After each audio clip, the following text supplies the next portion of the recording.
My name is Miguel Mata, first generation American, retired military veteran, and now full-time college student. In my lifetime, I've come to meet people from all walks of life, every corner of the country and most parts of the world. What I can tell you is, everyone has a story. On this channel, I plan to share those stories with you and prove that despite the differences that make each of us who we are as individuals, fundamentally, we are all the same. I believe that by telling these stories, I'll actually reveal we are all connected by the common thread of overcoming adversity, caring for our loved ones, and helping our communities. And that by doing this, I can shed some light on what many of us believe to be a very dark world. And now, to shed more light. This way, out. Hello, how's it going? Welcome back to another episode of This Way Out. So glad you tuned in. I've got another interview lined up with an awesome individual, and this person is another person that I served some time. I did some time with. It doesn't come out right. I was on active duty with in an assignment way back when. This is well, if you don't mind introducing yourself, please. Hi, I'm Mayra Henley. I don't know what else to say about myself. That's okay. This is Mayra Henley. That's a good enough introduction for right now. Mayra Henley, when I knew her back when, it was Mayra Morales. Spent a lot of time working on airplanes, minus 45 degrees, ranging all the way up to 130 degrees when we were in the Middle East. So, but I asked Mayra to share her story with us because I think she's got something that is valuable to share that we can all learn from. And so thank you, Mayra, for being on my little podcast show. I was wondering if you wouldn't mind just kind of telling us about yourself, where you're from, your family, extended family, immediate family, just so we can get kind of an idea of who you are. All right. Well, I'm originally from California. I was the youngest of three until I was 11, and then I have three more younger siblings. First job was the Air Force, so they kind of shake you straight. And after the service, went back to California, swore I'd never leave again, and then I got a little bit older and wiser and made moves for my family because I met my husband Steve down there, who was also prior military, but we didn't know each other in the service. And he's actually Marine Corps. And we started a family in California and then came out to Washington, where I'm at currently. And literally I'm in my backyard.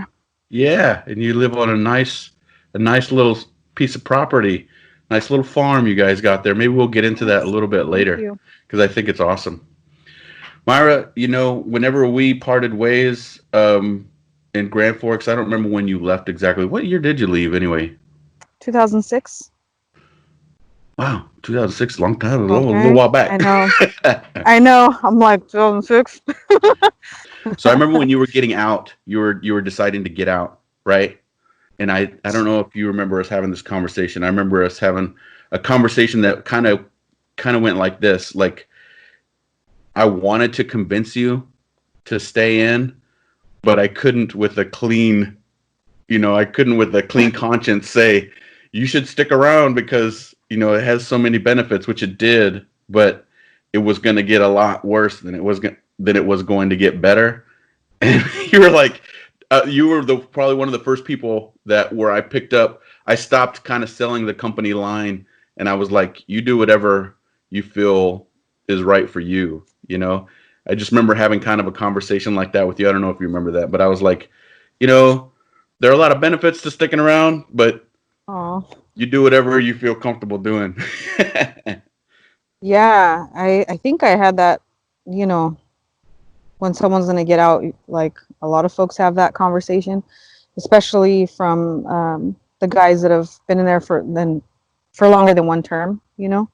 And now that I'm older, I'm on that end of the spectrum because I currently work at the VA, right? So I feel like I'm still somehow contributing to that family, right? Yeah. So I'm just like, no, man, just stay in. Like it's worth your time. You're still, you know, giving back to your people, like as far as the armed forces and things like that. So Right. now I'm that person. But at the time, I remember having that conversation with a few people, and I think mostly I was just really young, can't see too far ahead of your nose really, but also I was real Right. salty because I had lots of things happening in my personal life. Right. Yeah. As you may or may not remember, but my sister passed when we were on a deployment. So then I came home to bury her, and then I had to fly back and finish the deployment. Mm. And like that earlier that same year, my mom had a brain tumor that she had removed, and thank God she survived that. And she's gone now, of course, but at the time it was just like, whoa, there's so many things going on. Like, Yeah. I thought, you know, this is just a case of wrong place at the wrong time. You know, Right. not that I didn't Right. want to make it a career, Right. but Right. I was just like, I gotta go home before Right. everyone else starts dropping like flies and I miss the whole thing we call life, right? Right. I had no idea. I mean, I remember your sister's passing, but I don't remember your. I didn't know your. Either I don't remember, didn't know, or I don't remember what you were going through with your mom. But that would make entirely. That makes total sense. You know, and those are the kind of.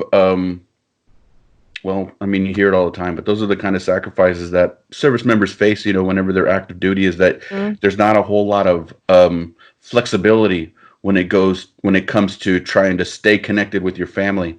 If I could kind of relate it personally to what we experienced, you know, growing up, we were very connected with our families. You know, we had barbecues and we had get-togethers and we had that sort of stuff with our family, and we were very connected. But my kids don't know what that's about. You know, they don't know what that's like, and all the stories that they hear about tias and tios and aunts and uncles, um, grandmothers, that sort of stuff, they're all secondhand stories. They don't know what it's. They don't know. They don't have firsthand stories. They don't have firsthand experiences. So, I mean, I'm sorry that you experienced that way, but I'm glad that it worked out for you. I hope that it's not asking too much to kind of keep the energy low. But I know that there was a period of time between the time that you got out of the military till the time that you met Steve, that there was there was a period of challenges, a series of challenges that you had to face. And I just wondered if you wouldn't mind sharing. You know, you share it however you feel comfortable. You share it however you share however much of it that you feel comfortable sharing. But if you would not mind sharing some of those challenges, and then, you know, with the intent of also explaining how you overcame some of that stuff, you know, what it took to overcome that stuff, if you've even managed to overcome that stuff, if you don't mind. Yeah, well, let's see. When I got out of the service, I was dating someone who was also from California, and we had met in Grand Forks, right? So we got out of the service, go back home to California, and as if adapting back to civilian life isn't hard enough for people, you know, things happen and you think life is great, but it's almost like when you're released back to the wild and you kind of see who you really are, right? What you're really made of. So things kind of fell apart in a non-peaceful way between he and I, with all the classic drama Right. that can happen between couples. So everything ended, but we were together for quite a few years, and I feel like, man, you know, I tried to be like that perfect little wife. I was like, we weren't married, but it was like, I'm making him lunches, I'm ironing his clothes, you know, I'm making sure he's taken care of. And then I'm like, excuse me, you're doing what to me, you know? So then Right. you kind of question, like, what is even good anymore? Or what's even, like, what's good enough for anyone anymore? Am I Is it okay to be like that? Is it too much? And then I met someone else who was quite toxic, but I had, all my self-esteem kind of like ripped from me, which I'm sure a lot of people can relate to. And then you just settle for things that you really shouldn't. So I kind of went through that. And while I was feeling like pretty damn low, then I met Steve. And actually, I was working at a Petco. I was doing dog grooming because I had previously become a cosmetologist when I got out of the military. And I was so depressed. I was like, I don't even want to brush people's hair no more, man. I just want to brush a dog's hair and tell them about my woes. so, so I switched over to dog grooming. And I met Steve because he came in and he brought in his dog, like for a bath. And at that point in life, I was just like a cranky bitch. And I was like, so you're going to pick up your dog on time or I'm not taking your dog, dude? And he was just like, yeah, I'll be here on time. And he was there He was early and totally he was cool with the way you friendly. were with that. Yeah. Yeah. And of course I was nice to the dog, but I was like, you going to be here on time or what, dude? So attitude and everything, he was so kind. And I was just like, yeah, this guy's a nice guy. So we kind of just chatted and this was like a July time frame. And he's like, yeah, well, I bring her, after dove hunting season, and which is like first week of September. And so maybe I'll see you then if you're still around. Okay. So he comes back in September. He asked if I'm still working there. And I was like, oh my gosh, the guy remembers I'm alive. So we kind of reconnected. We were talking and I was like, you know what, man, I'll be honest. I'm a hot mess right now because I just got out of some like rough shit and I don't know, like who wants to deal with that kind of stuff. I wish I would have met you, in the future when I have it together. Right. Your And he's self-esteem just like, was that damaged. Yeah. yeah, that I'm like, please don't talk to me. Which, if you don't mind me saying so, the Myra that I know, and I think the Myra that many of us know, is a very confident person. You're a confident person. You're someone who's driven and motivated and focused, and so all those things. And to hear that you got to that point and got to the point where you were pushing people away, that really strikes me as it really kind of hurts a little bit. It's like, damn, man, you kind of wish you were there to kind of help you through it. But, good thing that you did manage to, you saw it for yourself, and you'll share that here right now, I'm sure. Sorry. But just to reiterate the point, No, yeah. it's significant because it's like, that's totally not you. That's totally not you. Yeah, like when you're in that kind of stuff, you don't really talk about it. But then when you get out of it, it's like, dude, sorry I was MIA for a while, but I was in a bad place. And people trip out. And that's usually how it is. People don't talk about their stuff and they keep it a secret because they're like, man, this isn't even me. But you can't like get yourself out of that trance that you're in or whatever. And when you finally tell your friends, they're kind of shocked or surprised that you would let something like that happen to yourself. And that definitely did happen to me. I got that a Yeah. lot. It's like, what? You Happens to the let best of someone us. treat Happens to the you people bad? that are just, it's crazy, right? Yeah. Yeah. I'm kind of a pea brain, so I don't remember where I was at right now. But You were talking to Steve. You were giving him the oh yeah, 411 about how you were in a bad mm, place, and you were that's like, right. "Yeah, Eso. So eso, yeah." yeah, and I was Pero just qué like, quieres que haga? it's like if we would have met, in the future, maybe it'd be a better time. And he's like, well, don't worry about that. How about if you feel like it, you can like find me or call me in 2 months, kind of just see how you feel. I'll still be around and we'll go from there. And he was just so kind. And I called my sister up and I was like, dude, I'm stupid. I just kind of like, told Steve that I'll see him later. I'm just such a mess. And she's like, what's wrong with you? Like, are you stupid? That nice guy, the one nice guy that's like willing to be kind for everything you tell him, and you have all these things in common and whatever. And she's like, no, you're gonna hang up right now and you're gonna call him back and say, you messed up. And I was just like, okay, you're right. Okay, I will. So I did. I called him and I was like, man, I'm confused. My bad. So I was like, how about we hang out. I'll get some pizza and some beer. Come over. Let's just, chill out. Let's try to start over. And he's like, all right, sounds good. Yeah, I'm just hanging out here. I'll be there. I'll be there. So I was like, okay.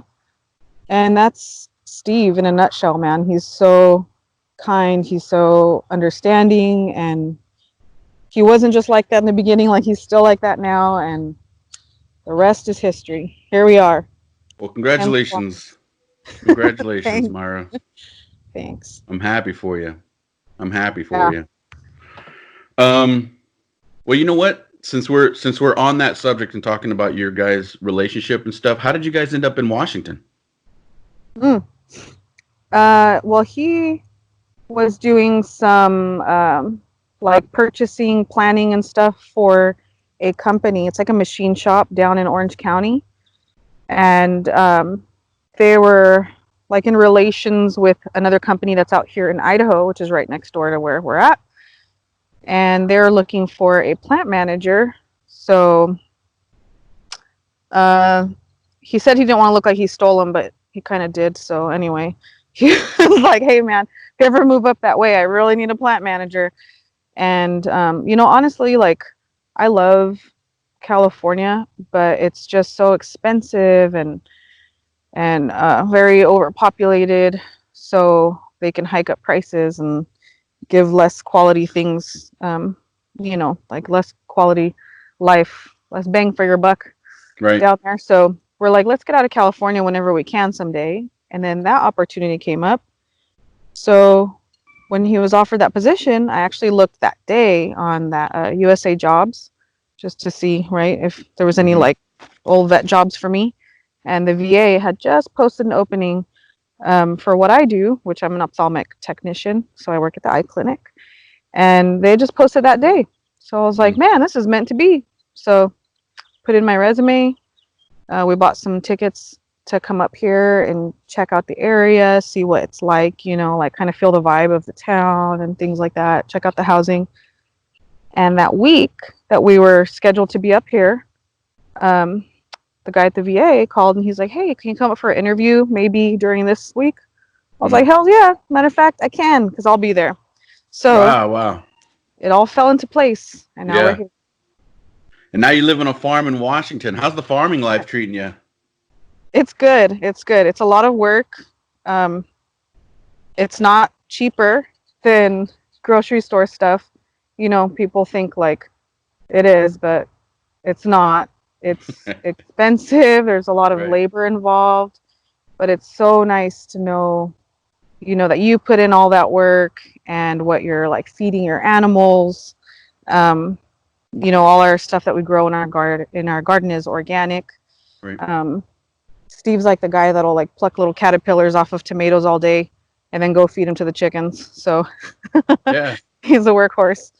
Yeah, that's cool. Yeah, I can see how that can be really rewarding. You can see the fruits, the literal fruits of your labor. Yeah, that's pretty cool. That's pretty cool. So for you, kind of in a way, I'm sure there was a little more to it, but kind of in a way, you're finding a new relationship, finding your soulmate, was part of your healing. But you mentioned in our little conversation that we had before we did this recording that there was some, there was a little bit of difficulty in your transition to Washington, but you found healing in something else. You found some help in a different way, and that's something I was hoping you could share with us, because I've never spoken to somebody who's kind of into what you're into. So if you don't mind, telling us a little bit about that. It's not necessarily the best setup in the world, but it's like, what's this big thing? Why don't you just say that? Why don't you just say it? I know my good. Yeah, no, no. Yeah. So when we came up here, it was great and exciting. And then when that first, like, wow, that excitement starts to die down, and being farther up north, the days getting shorter in the winter. I'm sorry if you hear a really loud sound. That's one of my birds. The guinea fowl. I don't know if you can hear my kid yelling in the background too. I can't. Okay. I was like, my birds are so damn loud when they see something out of the ordinary or something. They sound the alarm. That's why I have those. So, so the days were getting shorter, and it was getting kind of like depressing, you know. I hadn't experienced the short days thing since Grand Forks. And I Hmm. was like, oh man, I forgot that the dark days can be kind of a bummer.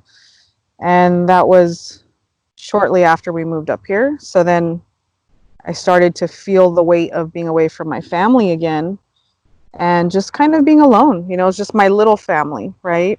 Steve, I, and the baby. And soon after that, I started feeling kind of stalked by something I was seeing on Amazon. And it was actually a tarot deck. Okay. And growing up in a very Christian household, or Catholic, actually, my parents were Catholic, but I'm not practicing, so sorry. But anyway, you see things like the tarot or anything like that, like esoteric things, and you instantly hear your parents or grandparents say, "Eso es del diablo," you know, like that's the devil stuff. Don't touch it. Yeah. And I was like, oh man, like why? Uh, but I kept seeing it, and it was the same deck. And it's cool because it was not the original one, so it was different artistry on there, and it didn't look as like scary, you know. And I thought, you know what, man, this thing's haunting me for a reason, so I'm gonna give it a chance. I'm gonna buy it, you know. I'm gonna look into it. I'm gonna read up on it. It's looking for me for a reason. Hmm. So I did, but Steve is also a man that's like, no. If there's something that's kind of like woo woo and I can't put a bullet in it and kill it if I have to, I don't want it in my house. So for a while, because by this time it's like spring's kind of rolling around, you know, I received the package, I opened it outside, I wasn't allowed to bring it in the house, and I would study it during my lunch breaks and things like that. And then when spring actually came, I was doing readings for myself, actually not too far from where I'm sitting. So kind of out here, there's like a neat little area without trees there. And I would just kind of sit there because it's nice and peaceful and do that. But anyhow, the more I learned about tarot and that it wasn't scary, like lots of things tend to be when you just don't know about them, the more I realized it was a great tool for self-reflection, um, because the tarot is comprised of major archetypes in life, right? People, subjects, things. And then there's smaller, like suits, like in a deck of cards, that describe more of the day-to-day happenings or things that we experience through life. So as you go through there and you ask questions and you have prompts and positions for the cards, then it prompts you to ask yourself certain questions that maybe I may not had thought of before or dug deep like into my own psyche, to reveal my own answers, right? Mm. So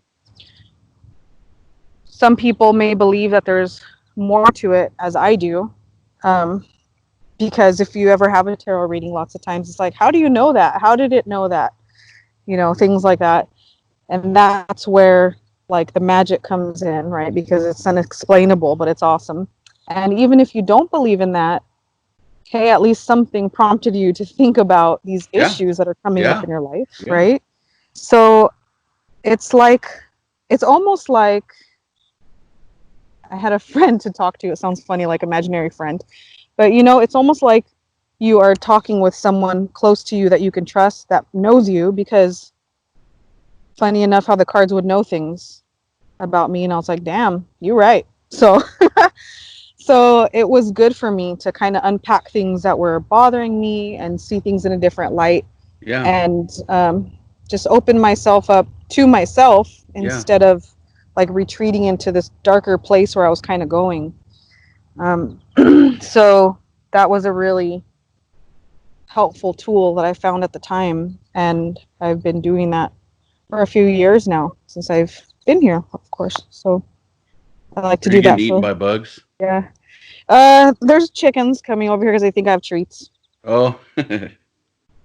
Say hi, chicken. He's like, no.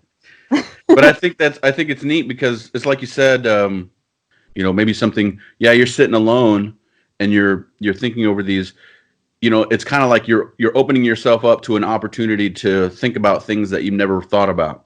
Maybe if I'm taking it right, like what I would do, I guess I'll just explain what I would do. Maybe I sit down with a deck of cards, right? And I know a little bit about them or whatever. And I say, you know what? I wonder what's worth thinking about. Let's see. Let me give myself some options to be mindful about, Let me give me some topics to be mindful about. And then, it would give you a list of you would then start to the way I would use them is I would say, I haven't thought about I think about finances all the time. That's a bad example. But I haven't thought about give me some topics. Help me out. Yeah, or even like if you do think about finances a lot, there's a suit in there, Pentacles, which would be talking about the tangibles. So like finances, career, home, family life, even health. And then say you think, I'm doing good, but then a card comes up and it is actually pointing out that maybe you're holding on a little bit too tightly to certain things. And then that gives you an opportunity to at least explore that, Maybe you don't look at it as this is the magic happening, but it's a tool. It's an awesome tool to just use to just think, because thinking is good. Reflecting is good. Meditating is good. All that stuff. Reflection is amazing. I wish people would do that more, just to try to enlighten themselves, So I, for one, never necessarily considered tarot as that sort of tool. I never really thought about it. But you seem to be so you seem to be connected into something special, following you on Instagram, following you on Facebook. And that's kind of really what drew me to ask you to do this interview, because it's like I need to learn more about this. I need to know what the big message is here, what the big deal is, because as you've done in the past, especially more recently, like you've channeled messages, if you will, for someone you don't know, but you share thoughts with people, and it's very detailed and descriptive and genuine and sincere. And I remember listening to this message, like, Dad, gum, like she's talking to somebody. I don't know who it is. Like I'm like, there's something for me personally. I listen to you talk, and it's like there's something to this. So I wanted to ask you, about that, and I find it really interesting. And when people discover stuff like this, I'm happy for them. So I'm happy for you, Mayra. Good for you. Thank you. Good for you. You're exploring the world of tarot readings, tea readings a little more through Instagram, right? Or do you use a different platform than Instagram, or is it just Instagram? It's mostly Instagram. It shares it to Facebook as well, but it's I don't really like the structure of the Facebook business profile on there. It's kind of weird, especially because I use it more for pictures of the cards and interactions, because I don't like to just sell a reading to people. I like to also have I'll post some cards, have folks trust their intuition, look at the cards and pick which one might have a message for them, and then I'll come back and I'll put the messages per card so folks can just come back at their leisure and then see what their own message is that they picked for themselves that day, because we all have that intuition, right? We just need to kind of tune in. So I like kind of just leaving the cards out there, or the pictures, or pictures of tea leaves, and asking folks, what do you see in the tea leaves for yourself today? Do you receive a message from there? That way it's not me pushing anything on anyone, and folks see that it's actually something that's quite gentle, and that you have it within yourself to kind of quiet your mind and listen, and find those answers that maybe subconsciously you're looking for, so it's easier on Instagram. Intuition. Oh, so what is where can people find you on Instagram? What's your Instagram handle? Is that even right? Instagram handle? I don't know. I'm kind of a square. How do people find you on? How do people It's, find you on Instagram? yeah, it's magicdoor.tarot. Magicdoor.tarot, Mhm. and people can get readings from you, personal readings from you. Yes. Okay, Yep. and then they'll be able to set that up on the Instagram page. Yeah, so there's you can either message me through there and then we'll discuss like subjects and um kind of how it works. And right now I'm just doing email readings because I'm 37 weeks pregnant and with a 3-year-old, and sometimes I just fall asleep while I'm sitting there blinking, and next thing you know I wake up and I'm like, what time is it? Or my daughter needs me, so I squeeze in readings when I have the time and when the vibe is right. Um, but when I'm not, super pregnant, we can do video readings like this, like on Skype or Zoom or Instagram video. Um, and a big question I get is, how do you do that from distance, or does it even work through email?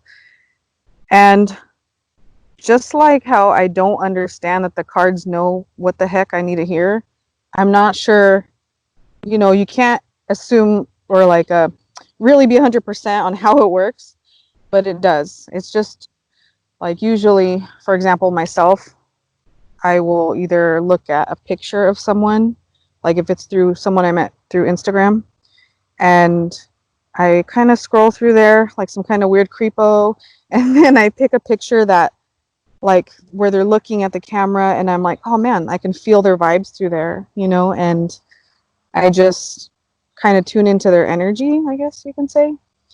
Or if it's someone who only has email and has been referred to me, then I'll just think of their name and then, ask for guidance, because I connect to the spiritual side when I do readings. I ask for um, like advice or language from benevolent spirits that I can use, that the person can connect to or that they will hear or understand, right? Mm. So that they can kind of come through. And Oh, sure that's shit, it awesome. works, That's awesome. I like Yeah. I like how you just said that. You to connect to words that they'll hear or listen, because communication is so, like, in one group with some people you can say things a certain way, and some words just don't stick because they just don't understand that way, Hmm. and this Yeah. group over here, you have to talk kind of different. What's Yeah. the what kind of plans you got for the future? I know you did bee harvesting for a little while. You're trying to do that a little more, or you're experimenting with that a little bit, or how's that going? Yeah. So, because we do have some colder winters up here, our first year with our bees, we had them, we get them in the spring and we're able to, successfully grow the hive, and we harvested some honey in the fall, and they seemed to make it through the spring, and then we had kind of like a fall spring, and then it went back to winter, and then when spring came back, they were gone, dead actually. But so it's a learning curve, unfortunately, for the poor little bees, that we're like, dang, did we do something wrong? Was it something just that year? We did meet some more people at the place where we buy our supplies, and they were like, whoa, we lost our hive this year. Like, what do we do? So it seemed to kind of happen that year. So I'm thinking it has something to do with the weather. Hmm. Um, and this year we got 2 more hives. They're doing well. Yesterday, my husband went and caught a swarm that we're hoping will stay. And then we put another little beehive. So if they stay around and everything, then we'll have a third one. And it's so cute because my 3-year-old, she's not even scared. I have to like be like, vete para allá, right? I'm like, get away from the bees or go put on your bee suit. She's not really scared of anything. So I like that, yeah, that she gets to see, all the things that this encompasses, right? I mean, we have our bees not just for the honey, but really to pollinate our garden Hmm. that we have just on the other side of the yard. Right now, there's nothing fancy to show you because it's early in the growing season out here in Washington. So we have just small seedlings. It's not very impressive yet. But that's why we have them, right? So we can all just kind of be there for each other. Yeah. Yeah. That's awesome. That's Yeah. awesome. I'm like, I want to do that now. I was like, man, it would be awesome to have a farm, have bees, and be able to grow your stuff. Oh man, it just sounds awesome. Well, Mayra, I appreciate you sharing some time. I don't want you to stick around too much outside. It's already going on 40 minutes we've been talking here, and you're, like you said, you're 37 weeks pregnant, and I would hate for a pregnant lady to be upset at me because, as someone who is connected to the energies, I would hate for a pregnant woman connected with the energies to Ah. somehow manage. I don't know how it works, but somehow. But Mayra, I appreciate you sharing some of your time and sharing your story with us. I think it's really really cool. I always enjoy hearing people's stories, and I enjoy hearing stories about people who overcome challenges and difficulties, and that's what this project is about. It's about sharing that we're all people, we all experience stuff. Many of us get through it, and we have different ways of getting through it, and you just shared yours, and I think that was awesome, and I appreciate that. Thank you. Thank And you then for you having also shared away something very cool about tarot and how that also can provide some healing and some self-reflection. I think it's really cool. Maybe somebody who listens to this will be introduced to that and explore that a little bit, and it'll help them somehow. So I think that was cool. Thank you, Mayra, for sharing that with us. Yes, you're welcome. And So thank you. here's the part of the show that I like to end on. This is how I like to end these shows. So you've got an opportunity and an audience. If you had whatever you share, it doesn't have to be anything. Doesn't have to have anything to do with what you just talked about. If you had a piece of advice or a piece of information or just anything that you felt that you needed to share with someone, right? You just have something that you would want to share with someone. What's something that you feel that people would absolutely need to know?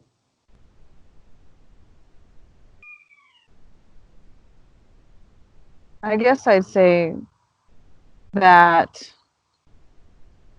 if and when you ever feel lost, right? Because that's the kind of the big connector here between everyone's stories.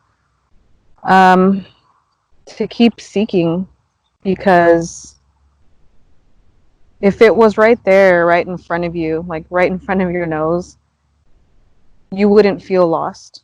So it's important to just, if your soul feels like there's something missing, or you feel a void, or something is making you unhappy, or you don't even know what that something is, but you need something and something's calling you, then just go, because there's always more out there. Like, there's farther than where you think you've looked.